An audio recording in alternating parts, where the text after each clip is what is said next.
बहुत बुरे तरीके से इसका जवाब पाकिस्तान को इजराइल से भी मिलेगा, ऑस्ट्रेलिया से भी मिलेगा, क्योंकि पैगंबर मोहम्मद से जो जो छूट गया है वो अपनी जिम्मेदारी समझ करके पूरे पूरे ब्रह्मांड के मुसलमानों को, यहूदियों को खत्म करना ही है। कि पाकिस्तान बेसिकली टेररिज्म फैक्ट्री का गढ़ है, इसके अलावा कुछ भी नहीं है। पाकिस्तान में दुष्कर्म किया गया और उसके बाद आज वहां पर पाकिस्तान में कितने ही क्रिश्चियंस हैं? क्रिश्चियंस भी नहीं है, क्योंकि सारे मुसलमानों पर, सारे हम कलमा शरीक पर, सारे उम्मा और फी सबीलिल्लाह वालों पर ये कुरान और पैगंबर मोहम्मद ये जिम्मेदारी देते हैं कि यहूदियों को पूरे तरीके से खत्म कर देना है। ऑस्ट्रेलिया का सिडनी शहर गोलियों की तड़तड़ाहट से गूंज उठा। शहर का बोंडी बीच गोलियों के दर्द से छटपटाते, चीखते चिल्लाते लोगों की करोड़ कराहों से गूंज उठा। कुछ ही मिनटों के भीतर 12 लोग जो अपना हैप्पी टाइम स्पेंड करने बोंडी बीच पर गए थे, वे मरघट बन चुकी उस जगह पर लाश बने पड़े थे। बहुत से ऐसे हैं जो गंभीर रूप से घायल हैं और मौत से जंग लड़ रहे हैं। वजह नस्लीय और जातीय नफरत थी, जिससे भरे बैठे एक बाप और उसके 24 वर्षीय बेटे ने बंदूक उठा ली और मौत का ये खेल खेल डाला। New South Wales police commissioner ने बताया है कि ऑस्ट्रेलिया में रहने वाले यहूदी लोग अपना हनुका त्योहार मनाने के लिए वहां पर जुटे हुए थे। आप जानते हैं यह हत्यारे बाप और बेटे कहां के रहने वाले थे? पाकिस्तान से, जो यहूदियों से ऐसी नफरत करने लगे थे कि इस्लाम के नाम पर वो ये सब कर बैठे। इन तमाम मुद्दों पर हमारे साथ बातचीत करने के लिए मौजूद हैं नाजिया इलाही खान, जो सुप्रीम कोर्ट की एडवोकेट भी हैं और भारतीय जनता पार्टी की नेता भी हैं। इनको आपने अनेकों बार पाकिस्तान के न्यूज चैनल्स पर, पैनल्स पर देखा होगा। इसके अलावा गल्फ कंट्रीज के भी कई चैनल्स पर इनके खूब चर्चे रहे हैं। नाजिया जी, इस पूरी घटना को आप किस तरीके से देखती हैं? सबसे पहले तो राम जी को राम राम और हर हर महादेव, वंदे मातरम, भारत माता की जय। देखिए, मुसलमानों की ये जिम्मेदारी है कि वो यहूदियों को मौत के घाट उतारे और यहूदियों को पूरे ब्रह्मांड से, पूरी पृथ्वी से और पूरे वर्ल्ड से खत्म करें। 1450 साल जो इस्लाम का है, और अल कुरान जब हम पढ़ते हैं तो अल कुरान में 44 टाइम्स, 44 बार बनी इजराइल का जिक्र है, यहूदी। और यहूदियों को जिस हिसाब से पैगंबर ने खत्म किया था, लेकिन कुछ बच जो गए और जो जिन्होंने इस्लाम कबूल नहीं किया, उन्होंने इजराइल में अपने आप को पाला पोसा और 1450 साल से यहूदी कम्युनिटी और यहूदी रिलीजन अपने अस्तित्व को बचाने के लिए एक बहुत बड़ी जंग और एक बहुत बड़ी लड़ाई लड़ रही है। अब पैगंबर मोहम्मद ने जिस हिसाब से जितने भी बुत परस्त हैं उनको कन्वर्ट किया, यहाँ तक कि अपनी वाइफ, अपनी पहली शरीके हयात बीबी खतीजा को भी उन्होंने कन्वर्ट किया था निकाह के बाद, जो उनकी पहला निकाह हुआ था। तो बीबी खतीजा उस वक्त मुसलमान या इस्लाम वाली नहीं थी, तो उनको भी निकाह के बाद कन्वर्ट किया था। और क्योंकि पैगंबर मोहम्मद से जो छूट गया है वो अपनी जिम्मेदारी समझ करके पूरे पूरे ब्रह्मांड के मुसलमानों को, यहूदियों को खत्म करना ही है। ये जिम्मेदारी है उनकी, और ये कोई और नहीं। ये इस बात की जिम्मेदारी, इस बात का प्रूफ ये अल कुरान है। 44 बार बनी इजराइल का जिक्र है। कभी मूसा अलैहिस्सलाम यहूदियों को गाय काटने के लिए बोलते हैं, और कभी पैगंबर मोहम्मद यहूदियों को कन्वर्ट कराने का मशवरा देते हैं, कभी पैगंबर मोहम्मद यहूदियों को लौंडियां और बांदियां देने का लालच देते हैं और अशरफियां देने का लालच देते हैं। तो ये सारी चीजें तो लिखित रूप में है। इसको बहुत मतलब कंफ्यूज होकर के समझने की जरूरत नहीं है। अब देखिए, पाकिस्तानी सिटीजन नावेद अकरम ने जिस हिसाब से बूंदी बीच पर स्टार्ट किया अपनी फायरिंग को, तो वो इस्लाम के हिसाब से कर रहा है। वो पैगंबर मोहम्मद के जो अधूरे काम है उसको पूरा कर रहा है। आप नोटिस कीजिएगा कि जब इजराइल की बहु बेटियों को नंगा करके, न्यूड करके दुष्कर्म फलस्तीन और हमास और गाजा के लोग कर रहे थे, तो भारत से लेकर के जितने भी मुस्लिम देश हैं उन्होंने फलस्तीन का समर्थन किया था। क्यों समर्थन किया था? क्योंकि सारे मुसलमानों पर, सारे हम कलमा शरीक पर, सारे उम्मा और फी सबीलिल्लाह वालों पर ये कुरान और पैगंबर मोहम्मद ये जिम्मेदारी देते हैं कि यहूदियों को पूरे तरीके से खत्म कर देना है। अब पाकिस्तान और तुर्की, स्वीडन टारगेट इससे पहले भी हुआ था। अच्छा, 2 साल पहले आप देखिए कि प्रोटेस्ट अफगान और पाकिस्तान ने साथ में मिलकर किया था कि स्वीडन में कुरान को जलाया गया था। उसके बाद फिर एक मॉब ने पाकिस्तान में, स्वीडन में ये हुआ था कि कुरान को जलाया गया था, और पाकिस्तान में क्या किया है, मुसलमानों ने बहुत सारे चर्च को जलाया, तोड़ा, और जा करके वहां पर बच्चों से पॉटी करवाई। उसके बाद फिर कई क्रिश्चियन लड़कियों को पकड़ करके चर्च के अंदर पाकिस्तान में दुष्कर्म किया गया। और उसके बाद आज वहां पर पाकिस्तान में कितने ही क्रिश्चियंस हैं, क्रिश्चियंस भी नहीं है और यहूदी तो एक भी नहीं है। कैन यू इमेजिन कि पाकिस्तान में यहूदियों के कब्रिस्तान पे टॉयलेट बनाया गया है, यहूदियों के कब्रिस्तान पर हगने और मूतने की जगह बनाई गई है। तो it's not shocking for me because Nazir ji, मैं यहाँ पर एक चीज समझने की कोशिश आपसे यहाँ पर करना चाह रहा हूँ। देखिए, जो कुछ घटनाक्रम घटित हुआ है इसको लेकर के पूरा ऑस्ट्रेलिया इस समय बेहद दुखी है। वहां पर लोग शोक मना रहे हैं। जो 12 मासूम लोग वहां पर मारे गए, इस तरीके से नस्लीय हिंसा का शिकार हुए, जाति नफरत का जो शिकार हुए हैं, वो जो है परिवार मातम में इस समय डूबे हुए हैं। मैं आपसे ये जानने की कोशिश करना चाह रहा हूँ कि अगर कोई ऐसा व्यक्ति जिसको आप बहका सकें, जो पढ़ा लिखा ना हो या फिर जो अवेयर ना हो चीज़ों से, उसको आप आसानी से बहका सकते हैं। पढ़ा लिखा व्यक्ति जो अब जो ये हत्यारे बाप बेटे हैं, इनको लेकर के जो बातें अब सामने धीरे धीरे आ रही हैं, बताया जा रहा है कि वेल क्वालिफाइड हैं, अच्छे पढ़े लिखे लोग हैं ये, तो इस तरह की मानसिकता आखिर इनके बीच में कैसे पनप जा रही है, मैं ये जानना चाह रहा हूँ आपसे। ये देखिए, दीनी तालीम जो अल कुरान पढ़ता है उसका माइंड तो रेडिकल होता ही है। अब जो हम जैसे लोग हो जाते हैं वो उसको मुसलमान कबूल करने को तैयार नहीं होता है। जो देश को, जो संविधान को, जो मानवता को, जो ह्यूमैनिटेरियन ग्राउंड को सबसे आगे रखता है, अपफ्रंट रखता है, उसको इस्लाम और मुसलमान मानने को तैयार नहीं होता है। द सेकेंड थिंग इज कि ऑस्ट्रेलिया में क्रिश्चियंस बहुत है और 0.3% जो है वहां पर यहूदी रहते हैं, और आज से नहीं, इट्स बिन लाइक 1697 से रह रहे हैं यहूदी वहां पर स्वीडन में। तो अब क्रिश्चियन से भी तो ये नफरत करते हैं इस्लाम के मानने वाले, क्योंकि क्रिश्चियन जिस तरीके से ईसा मसीह को सन ऑफ गॉड मानता है, ये खुदा का बेटा है। अब इस्लाम और कुरान के हिसाब से अल्लाह सुभान जो है वो नूर के हैं, और नूर कभी बच्चा नहीं पैदा कर सकता है। तो लेकिन वो क्रिश्चियन जो होते हैं वो ईसा मसीह को सन ऑफ गॉड बोलते हैं, तो ये वहां पर एक टसल है। तो इस वजह से क्रिश्चियन भी मुसलमानों की नजर में नफरत का बास है, और यहूदी तो मतलब मस्जिद अल-अक्सा की वजह से और पैगंबर मोहम्मद के अधूरे छोड़े हुए काम की वजह से उसको पूरा कर रहा है।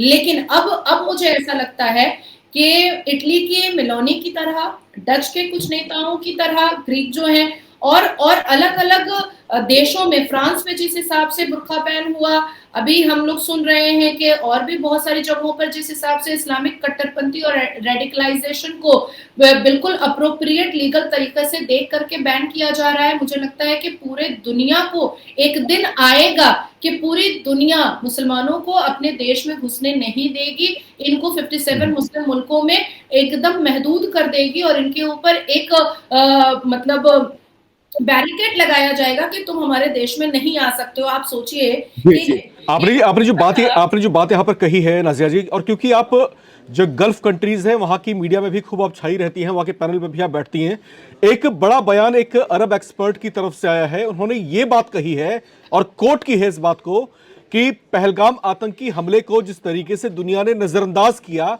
उसके बाद अब ऑस्ट्रेलिया में जिस तरह का अटैक हुआ है, तो इसके पीछे कहीं ना कहीं पाकिस्तान की जो भूमिका है उसको उन्होंने हाईलाइट करने की कोशिश की है। तो ये पहलगाम आतंकी हमले को दुनिया के देशों ने जिस तरीके से बड़े हल्के में लिया था, और उसके बाद अब जब ऑस्ट्रेलिया में लगभग वैसी ही घटना हुई है, तो अब जो है बयानबाजियां, अब जो तरीके हैं बोलने के वो बदलने लगे हैं। जो वेस्टर्न कंट्रीज जो हैं वो भी गुस्से से तिरमिलाए हुए दिखाई दे रहे हैं। अरब एक्सपर्ट ने खास तौर से इस बात को हाईलाइट किया। आप कैसे देखती हैं इसको?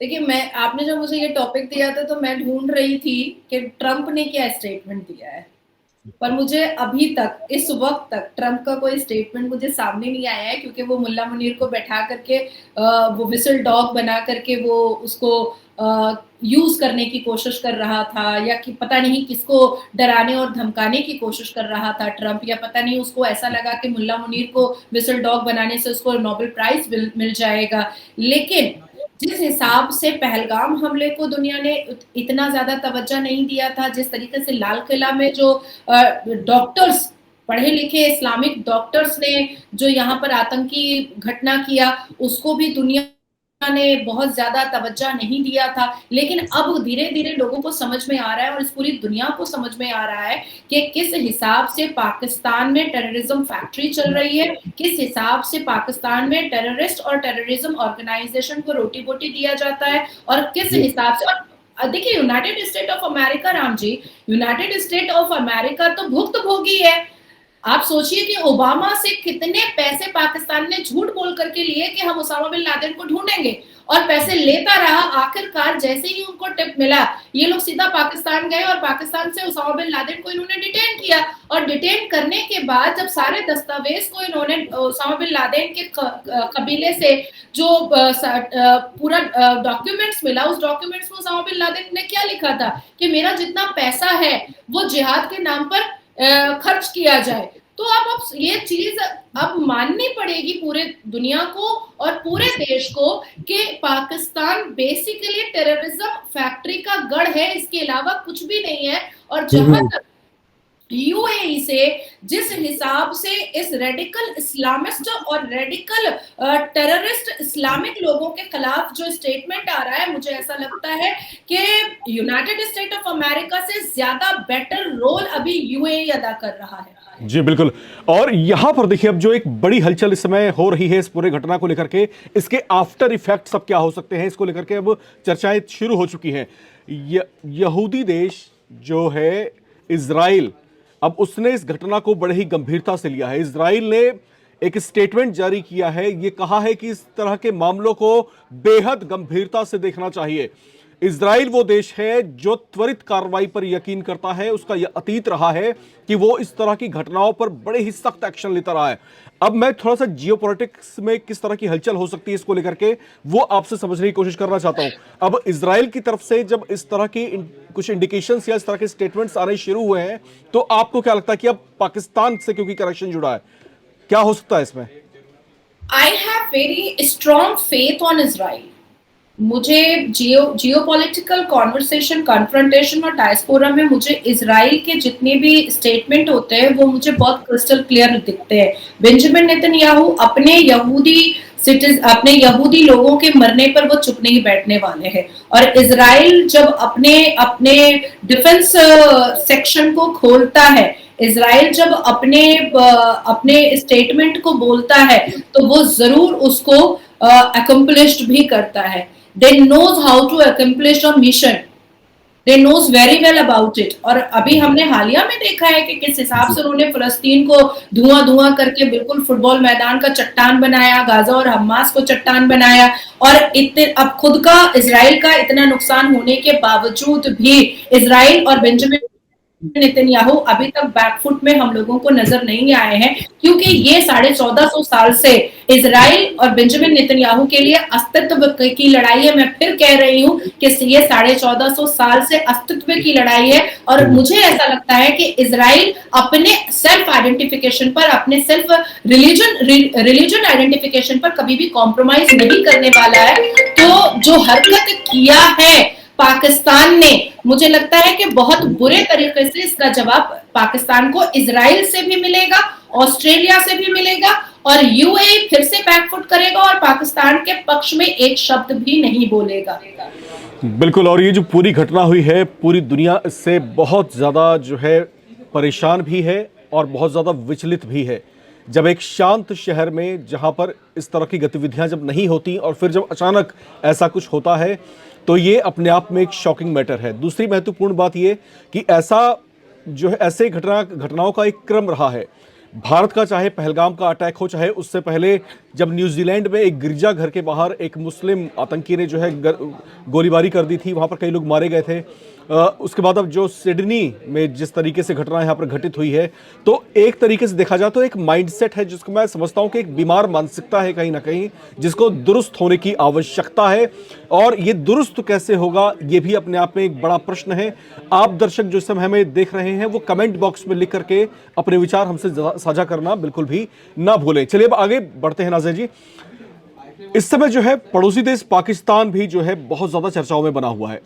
अब सिडनी का जो मैटर है, जहां पर गोलीबारी हुई है, जहां पर इतने लोग मारे गए, इसके बाद पाकिस्तान में जो पूर्व प्रधानमंत्री हैं इमरान खान, उसकी वजह से भी अंतर्राष्ट्रीय सुर्खियों में पाकिस्तान छाया हुआ है।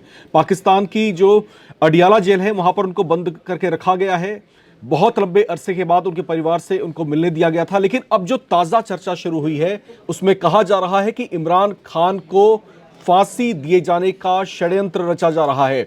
और इसके पीछे जो एक बड़ा नाम जो इस समय खूब चर्चाओं में है वो है आईएसआई के पूर्व chief lieutenant general Faiz Hamid. ISI के फॉर्मर चीफ फैज हमीद जो है इमरान खान के एक वक्त में बड़े चहीते और बड़े ही जो है करीबी और जो है बहुत ऐसे व्यक्ति थे जिस पर वो बहुत आंखें मूंद करके एतबार किया करते थे। अब ये कहा जा रहा है कि फैज हमीद को ही इमरान खान के खिलाफ सरकारी गवाह बनाया जाएगा और फिर जो है शुरू होगी वो कार्रवाई जो आप कह सकते हैं कि शायद इमरान खान ने या उनके परिवार ने सोची भी नहीं होगी। नाजिया जी, ये पाकिस्तान में इमरान खान के साथ में ये सब जो चीजें हो रही हैं, ये क्यों हो रही हैं, इसके पीछे वजह आप क्या देखती हैं? Again I am stuck with my earlier statement Ram ji. अभी हालिया में हमने सुना कि किस तरीके से बांग्लादेश में शेख हसीना को सजाए मौत की सजा सुनाई गई। सजा देने वाला जज भी मुसलमान, सजा पढ़ने वाला स्टेनोग्राफर भी मुसलमान और सजा के लिए जिरह करने वाला दोनों पक्षों का वकील भी मुसलमान। और जिस देश में सजा सुनाई गई शेख हसीना को वो देश भी इस्लामिक। ठीक है, अब हम चलते हैं 620 और 610 एडी में, जब जंगे करबला हुआ, जंगे बदर हुआ, या प्रॉफिट मोहम्मद सल्लल्लाहु अलैहि वसल्लम के दामाद का सीना चीरा गया तलवार से, या प्रॉफिट पैगंबर मोहम्मद सल्लल्लाहु अलैहि वसल्लम के नवासों का सर तन से जुदा हुआ, इमाम हसन हुसैन का, तो इनको मारने वाला कौन था? खुद के रिश्तेदार और खुद के हम कलमा मुसलमान ही तो थे। उस वक्त कोई हिंदू तो जाकर के मारता नहीं था, या कोई यहूदी या कोई, उनकी तो इतनी हिम्मत और औकात भी नहीं थी कि पैगंबरों के नवासों को और पैगंबरों के दामाद को मार दिया जाए। तो देखिए, मुसलमान जो होता है वो केकड़ा होता है। कोई भी एक आगे बढ़ता है और वो अगर मुसलमान के लिए अच्छा करने की कोशिश करता है, उसको रिफॉर्म करने की कोशिश करता है, उसको डेवलप करने की कोशिश करता है, उसको समाज के काबिल खड़ा करने की कोशिश करता है, तो दूसरा केकड़ा उसको पकड़ करके उसका टांग खींचता है और उसके ऊपर सारे केकड़े चढ़ जाते हैं कि अब तो तुम्हारी सांस ही हम ले लेंगे, तुम्हारी हिम्मत कैसे हुई कि तुम मुसलमानों को रिफॉर्म करोगे। तो देखिए, ये बीमार मानसिकता नहीं है, ये रेडिकल इस्लामिक मानसिकता है। और आने वाले कुछ समय में हम देखेंगे कि दुनिया में बहुत सारे ऐसे देश होंगे जो कुरान को और इस्लामिक रिसाइटेशन को बैन करेंगे। और इमरान खान को सजाए मौत जब सुनाई जाएगी तो आप देखिएगा कि आधा पाकिस्तान इमरान खान के समर्थन में खड़ा होगा और आधा पाकिस्तान मुल्ला मुनीर के समर्थन में खड़ा होगा, और हम फिर से जंगे बदर और जंगे करबला पाकिस्तान में देखेंगे और पाकिस्तान को कब्रिस्तान बनते हुए देखेंगे, क्योंकि मुसलमान के हाथ में तलवार पाकिस्तान में होगा और तलवार की नोक पर कोई और धर्म या समुदाय के लोग नहीं होंगे, मुसलमान ही होगा। सिर्फ एक दूसरे का नेता बिल्कुल अलग अलग होगा। तो ये तमाशा हम भी देखेंगे। जी बिल्कुल, नाजिया जी कह रही हैं तमाशा हम भी देखेंगे।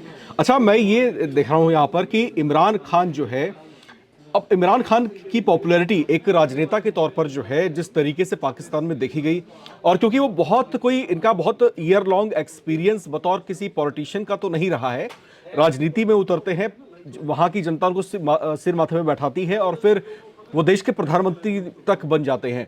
लेकिन अब जिस तरह की गतिविधियां पिछले कुछ सालों में हुई हैं, जिस तरीके से तख्ता पलट किया गया, जिस तरीके से उनको उठा करके जेलों के अंदर भर दिया गया, जिस तरीके से 100 से ज्यादा मामले इमरान खान और उनके जो करीबी नेता रहे हैं उनके ऊपर दर्ज किए गए हैं, कुछ ऐसे बड़े आरोप भी हैं जो आज तक साबित नहीं हुए, और उन्हीं आरोपों में जो है अब आईएसआई के फॉर्मर जो है चीफ जो रहे हैं फैज हमीद, उनको जो है यहाँ पर गवाह बनाने की कोशिश की जा रही है।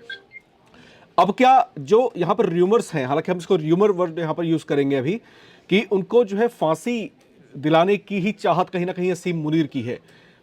अब पाकिस्तान कहता यह है कि हम जो है एक लोकतंत्र है, लेकिन जिस तरीके से वहां पर सेना का दबदबा रहा है, तो असीम मुनीर की आखिर नफरत क्या है इमरान खान से, थोड़ा सा ही बताएं आप।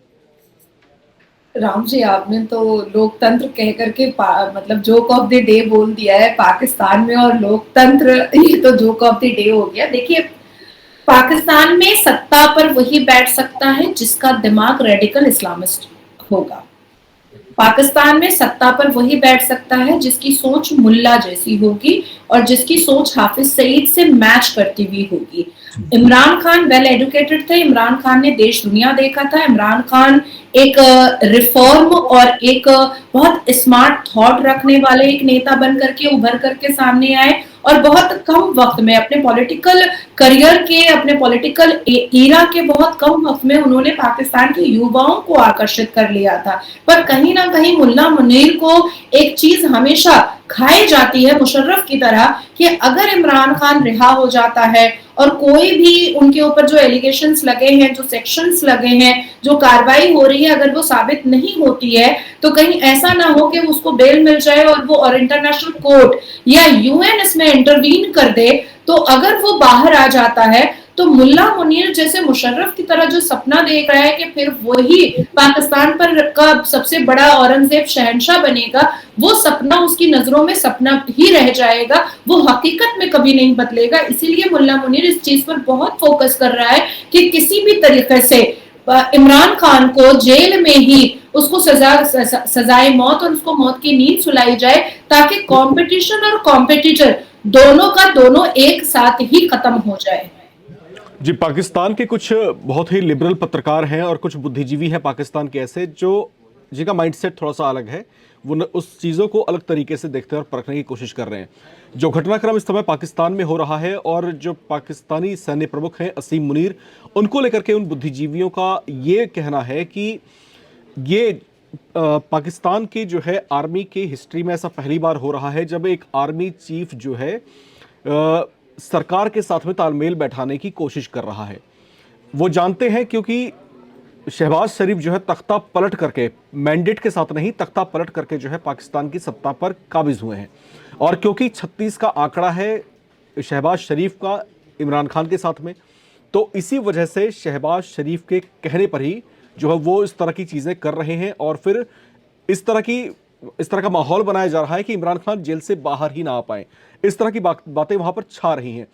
इसको लेकर के आपका क्या व्यू है, आप क्या सोचती हैं? क्या ऐसा है, बाकी ऐसा हो सकता है? नहीं नहीं राम जी, जब फातिमा जिन्ना का मिस्टीरियस डेथ हुआ, क्योंकि फातिमा जिन्ना जिन्ना के मरने के बाद उनकी बहन फातिमा जिन्ना बहुत स्ट्रॉन्ग पर्सनालिटी थी पाकिस्तान में सत्ता के चेयर पर बैठने के लिए। बेनजीर भुट्टो बहुत स्ट्रॉन्ग पर्सनालिटी थी और लोगों का पक्ष और अट्रैक्शन भी बेनजीर भुट्टो पर बहुत ज्यादा था, लेकिन उनको भी मौत के घाट उतारा गया। तो जितने भी स्ट्रॉन्ग पर्सनालिटी होते हैं पाकिस्तान के नेता, उस पर आर्मी जो है अपनी नजर टिका देती है कि कोई भी नेता अगर स्ट्रॉन्ग बन करके आता है और जनता का लोकप्रिय हो जाता है, तो आर्मी की औकात, जो पाकिस्तानी आर्मी है उसकी औकात कहीं ना कहीं आर्मी तक महदूद हो जाती है, डिफेंस तक महदूद हो जाती है, और बॉर्डर पर और रक्षा और सुरक्षा के लिए महदूद हो जाती है। और मुझे ऐसा लगता है, जितना मेरा जियोपॉलिटिकल जो स्टडी है उसमें मुझे पूरे देशों में, इस ब्रह्मांड में, इस वर्ल्ड में जितने भी देश हैं, उसमें जितना ज्यादा पॉलिटिकल इन्वॉल्वमेंट पाकिस्तान की आर्मी का पाकिस्तान में देखा जाता है, किसी और देश में बिल्कुल भी नहीं देखा जाता है। अगर पाकिस्तान इस्लामिक देश है या बांग्लादेश इस्लामिक देश है, तो यूएई भी तो इस्लामिक देश है, पर हमने कभी कभी नहीं सुना कि वहां की आर्मी जो है वो बैठ करके प्रेस कॉन्फ्रेंस कर रही है, या वहां की आर्मी जो है वो बैठ करके टीवी चैनलों पर दूसरे देश के नेताओं के बारे में टिप्पणियां कर रही हैं। कि मुल्ला मुनीर हो या वहां का कोई सेना या आर्मी हो या जनरल हो, वो आराम से बैठ करके प्रेस कॉन्फ्रेंस में पॉलिटिकल बातें करता है, दीन की बातें करता है। इससे पहले भी हमने मुल्ला मुनीर का एक कॉन्फ्रेंस सुना था जिसमें वो कह रहा था कि कुरान इस बात को बार बार कहता है कि हिंदुओं का रहना सहना, उठना बैठना, स्वभाव सब कुछ बिल्कुल बिल्कुल विपरीत है मुसलमानों के, और इस बात को पाकिस्तान के मुसलमानों को समझना पड़ेगा। और जहां तक मेरी आवाज जा रही है, उन मुसलमानों को भी समझना पड़ेगा। ये मुल्ला मुनीर ने कॉन्फ्रेंस में कहा था। अब आप सोचिए कि जिस आर्मी का काम बॉर्डर संभालना होता है, जिस आर्मी का काम देश की रक्षा और सुरक्षा को संभालना होता है, और जाकर के प्राइम मिनिस्टर को बताना होता है या देश के प्रेसिडेंट को बताना होता है कि उसको कैसे इनहांस करना है अपनी आर्मी को, इसके बजाय मुल्ला मुनीर पाकिस्तान में, या मुशर्रफ या उससे पहले जो रह चुके हैं, वो सारे के सारे पाकिस्तान में हमेशा देखे गए हैं कि वो पॉलिटिकल एजेंडा में ही गोल गोल घूमते रहते हैं, और इस्लामिक रेडिकलाइजेशन को प्रोवोक करने में ही वो गोल गोल घूमते रहते हैं। उनका जो फोकस होता है वो बॉर्डर बिल्कुल भी नहीं होता है, बिल्कुल भी नहीं होता है। बिल्कुल, पाकिस्तान में इस समय जो हालात बने हैं और जिस तरह की चर्चाएं इस समय इमरान खान को लेकर के छाई हुई हैं, कहीं ना कहीं एक संकट के बादल संकेतों के रूप में चर्चाएं जरूर बन रही हैं। ऐसा कहा जा रहा है कि पाकिस्तान की सरकार और सेना प्रमुख मिलकर के कुछ ऐसे षड्यंत्रों में संलिप्त हैं, कुछ ऐसे झूठे और मनगढ़ंत आरोपों को सिद्ध करने पर जुटे हुए हैं जो इमरान खान के रास्ते को फांसी के फंदे तक लेकर के जा सकते हैं। इस तरह की चर्चाएं न सिर्फ दुनिया के कई मुल्कों में बल्कि खुद पाकिस्तान के भीतर बैठे कुछ बुद्धिजीवियों के बीच में ही चर्चा का विषय बनी हुई है। आप इस पर क्या सोचते हैं? अपनी राय लिखकर कमेंट बॉक्स में जरूर हमसे शेयर करें।